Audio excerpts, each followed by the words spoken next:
so privileged to be here on this stage, and I pay my respects to the distinguished guests over here.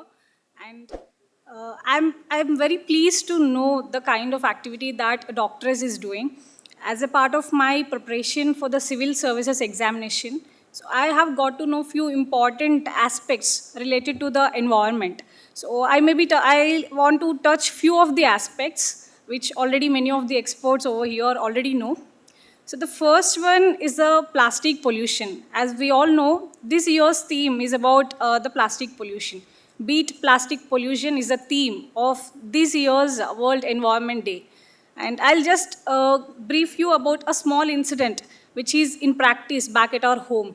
So even before I came to know about the amount of plastic pollution, there is one woman in our home who is very concerned about the Mother Earth. She is my mother, and there is a hit-hoto practice in our home that whoever brings a plastic package from outside has to pay a fine. So this is a practice in our home initiated by my mother, even when I have no idea about the plastic pollution at all. So growing up, studying the environmental issues, so our Honorable Prime Minister has also started the Mission Life, which is lifestyle for environment. And the practice at our home perfectly aligns with this mission that individual and people-centric activities can go a long way in saving our environment. So this is the first aspect I want to brief about. And the second one is the increasing threat to humanity, that is the rise in antimicrobial resistance. Many of the doctors and experts over here are already well known of this very fact of how each year we are facing a lot of issues regarding AMR. And India faces a lot of burden regarding the tuberculosis. We have a lot of patients across the world, and thus makes our country the leading country which is facing a lot of burden of tuberculosis. We have multiple drug-resistant medicines for tuberculosis, and the risk is never ending.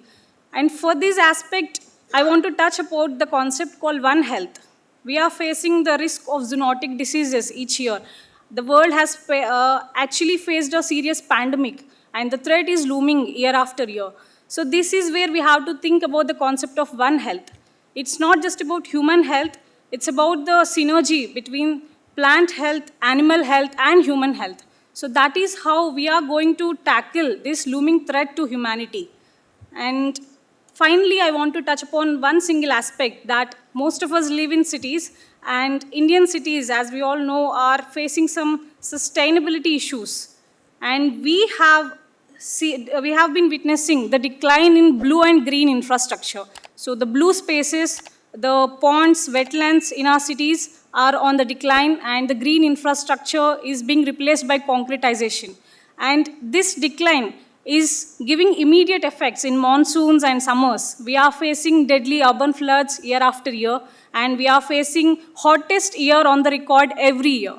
So this is where we have to think that it's not about the government alone, it's about the citizenship, it's about the corporate, the civil society, and each individual effort, when taken in a cumulative manner, it will provide big results, and thus we are in a position to give a sustainable future to our next generations. And I'm optimistic of this very fact that starting from the global level and to the regional grassroots level, many civil society organizations, just like the doctors, are working for this cause. And I believe that there should be a synergy between the governments, the corporate, and the civil society organization to make that meaningful change and to make our planet sustainable and livable for all of us. So I once again